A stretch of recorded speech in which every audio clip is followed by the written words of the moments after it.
पहली बात तो उपासक को ये नहीं देखना कि हमारा मन लगता है कि नहीं। उपासक को नाम चलाने का प्रयास करना चाहिए।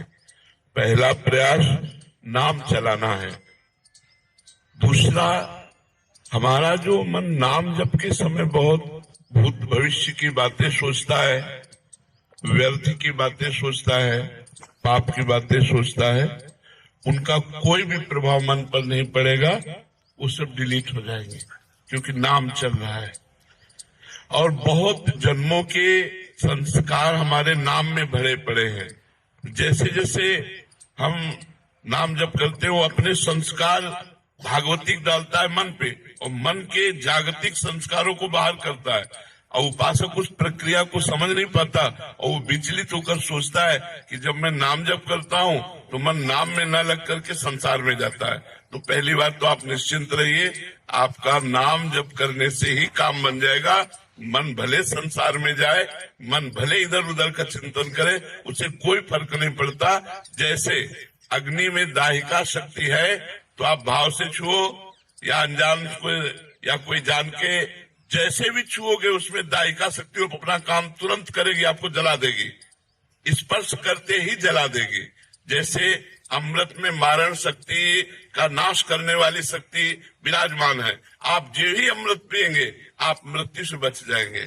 जैसे विष, उसमें मारण शक्ति विराजमान है, आप जो ही पिएंगे आप मर जाएंगे क्योंकि उसका प्रभाव है। ऐसे नाम में आनंद शक्ति, तारण शक्ति, पाप क्षय शक्ति, दुखों का विनाश शक्ति, ये सब विराजमान है। आपकी जिह्वा से नाम छुआ कि आपका परम मंगल होगा। इसीलिए गोस्वामी जी ने लिखा है, भाव कुभाव अनख आलसहु नाम जपत मंगल दिश दसहु। भाव से या कुभाव से, अनख से या आलस्य से जैसे भी नाम जप किया जाए वो हमारे सारे पापों का नाश करके, चाहे जहां हम देश विदेश कहीं भी दसों दिशाओं में हो, हमारा मंगल हो जाएगा। इसलिए हमें प्रधानता रखनी है नाम जप की, ना कि मन लगने की, क्योंकि नाम जप के प्रभाव से ही चंचल मन स्वयं वशीभूत हो जाएगा। हमारे रसिक महापुरुष श्री ध्रुवदास जी से पूछा गया कि मन बड़ा चंचल है, कहीं भगवान में लगता नहीं है, तो इसका क्या उपाय है कि मन को लगा दिया जाए। तो उनका मन तो चंचल सबन थे, या को कौन उपाय। तो बोले साधन को हरि भजन है, कै सत्संग सहाय। यदि महापुरुषों का सत्संग मिले और भगवान नाम जप करने को मिले तो हमारा मन आज नहीं तो कल निश्चित लग जाएगा। लेकिन आज हम अभी राधा बोल रहे हैं और अभी हमारे प्राण निकल जाए और मन संसार में लगा रहा है तो भी हमें भगवत प्राप्ति हो जाएगी। जैसे पुत्र में मन लगा था अजामिल का, ना कि भगवान में, और पुत्र का नाम था नारायण, तो जहां नारायण पुकारा तो उसका कल्याण हो गया।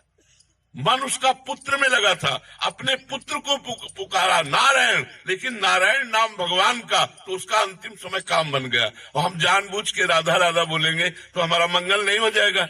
वो तो अपने पुत्र के लिए नारायण बुलाया तो उसका कल्याण हो गया। और हम जानबूझ के राधा राधा, कृष्ण कृष्ण, राम राम, शिव शिव, हरि हरि जपेंगे, हमारा परम मंगल हो जाएगा, मन लगे या न लगे।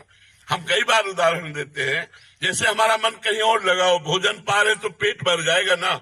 ऐसा तो नहीं है कि मन नहीं लगा तो हमारा पेट भरा दें, हमारा तो पेट भर जाएगा ना।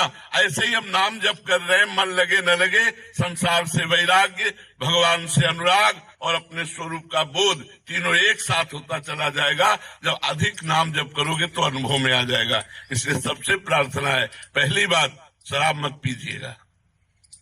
अगर इतने लोगों में से कोई भी शराब पीता हो तो आज वृंदावन की पावन भूमि में रज में बैठे हो, शपथ खा लो कि शराब नहीं पिएंगे। वो तुम्हारी बुद्धि को भ्रष्ट करता है, तुम्हारा पैसा व्यर्थ जाता है और तुम्हारे शरीर के अंगों का नाश करता है। कितने लोग शराब पीते हैं इतने में? हाथ उठाओ। बहुत कम लोग। धन्यवाद। हम तो पहला धन्यवाद देते हैं जो नहीं पीते हैं और दूसरा धन्यवाद देते हैं जो पीते हैं। वो हाथ से छोड़ देंगे। पक्का छोड़ दोगे? छोड़ दोगे? हाँ, पहली बात शराब नहीं पीना। दूसरी बात, राजकीय, राष्ट्रीय और व्यापारिक, इन उद्देश्यों में जो देश विदेश जाते आते हैं या जो हमारे देश के संरक्षक हैं, उनको मांस भी परोसा जाता है। कोशिश कीजिए, हम ना की कसम नहीं खा रहे, कोशिश कीजिए कि आपका आहार मांस शून्य हो। जैसे हमारे राष्ट्र सैनिक हैं, इनको सुविधा होती खा सकते हैं और चाहे तो ना भी खा सकते हैं, तो हम जोर नहीं देते, लेकिन प्रार्थना करते हैं कि बिना मांस के भी शरीर में बल आ जाएगा यदि आप संयम से रहेंगे और पवित्र भोजन पाएंगे। किसी जीव का मांस ना खाइए, क्योंकि ये पाप आपके शरीर को अभी नहीं तो आगे चलकर, और इस जन्म में नहीं तो अगले जन्म में बहुत दुख भोगना पड़ेगा जो दूसरे शरीरों का मांस खाते हैं। अगर राष्ट्रीय सेवा में है तो भगवान जैसे निर्वाह करे वैसे निर्वाह करो। अगर बच सकते हो तो मांस खाने से बचो। अगर शराब पीना और मांस खाना, और तीसरा दोष पराई स्त्री से व्यभिचार करना, अगर इन तीनों पर आप विजय प्राप्त कर ले और नाम जप करें तो इसी जन्म में आपका मंगल हो जाएगा, इसी जन्म में सारे दुख छूट जाएंगे। जो केवल 3 बातों को स्वीकार कर लीजिए, हमारी बात मान लीजिए कि अगर माता बहन पराये पुरुष से और पुरुष पराई माता बहनों के साथ ऐसे गंदे आचरण न करे तो हमारे भारत में गृहस्थी बिगड़े ना।